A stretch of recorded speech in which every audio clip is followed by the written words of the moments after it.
walk like lions.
Hey, good morning, folks. Chappy coming to you live from Prescott. A little later here, but I had some stuff to do this morning.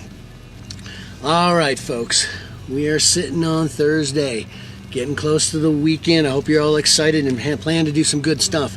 I want to talk to you today. Well, as you can see in the title, fear is stupid. We're not supposed to be fearful. The story I want to use today goes back to the Old Testament. And it is a story, it's the first special operations mission in history, okay? It's in the Bible here. Basically what we have is Israel had been wandering around the desert. They had coming up from Egypt. They had just, the Red Sea happened, the Ten Commandments happened. They were cruising up and getting ready to go into Canaan. And as they got to the border, Moses is like, hey, I need to send some guys in. I got to get some reconnaissance in there, get a team in there, find out what the land is like, find out what opposition we face, what obstacles are out there, find out what resources are there.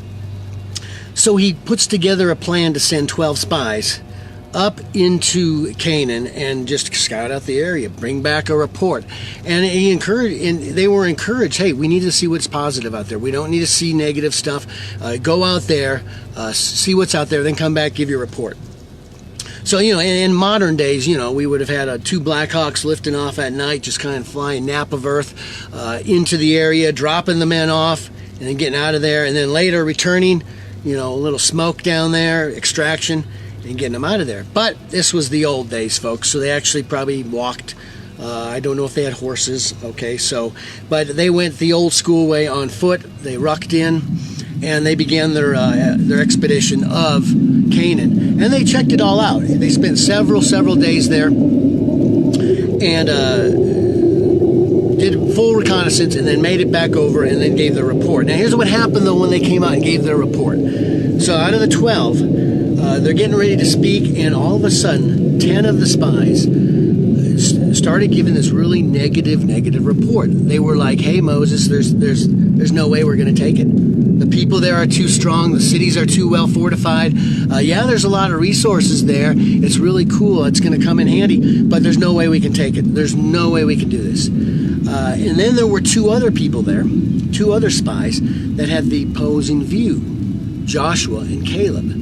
And what happened is Joshua and Caleb are like, no, we got this. The Lord's with us. We can take this. We have God on our side. He's called us into Canaan. We can do this. Well, in the end, as you know, the 10 won out over the 2.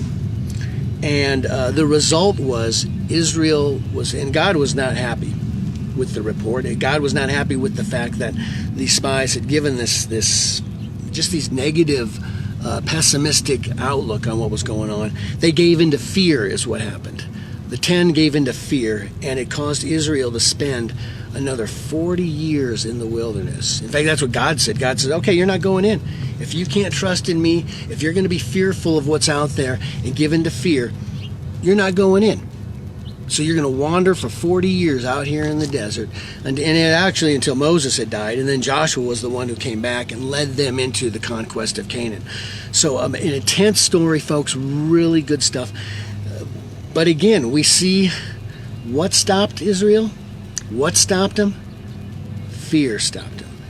And in our own spiritual lives, I think you'll find that many times when we're about to do something, and it's going to be glorious and good, fear stops us. It paralyzes us. It keeps us from doing sometimes what God has called us to do, and just doing things that we're supposed to do, the right things in our lives.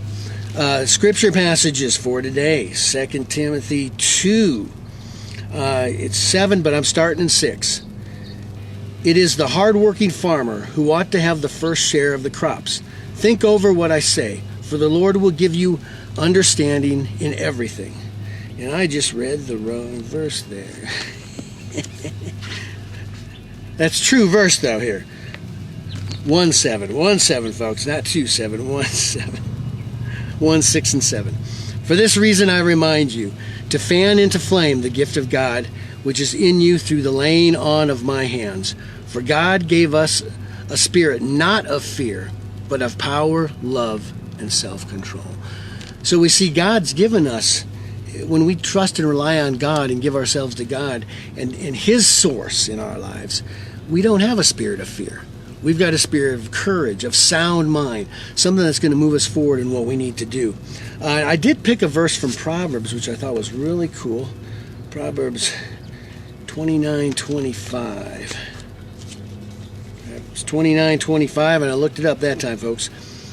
The fear of man lays a snare, but whoever trusts in the Lord is safe.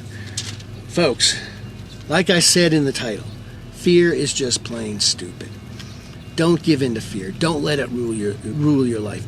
Don't let it cripple you or stop you from doing things that God has called you to do, or things that you know it's right to do and you have to do in your life for your job, for your family. Don't give into it. Cast aside. If you are fearful, look to God and say, God, strength. I need courage. Fill me with your spirit. Help me to accomplish this. And God will do it for you.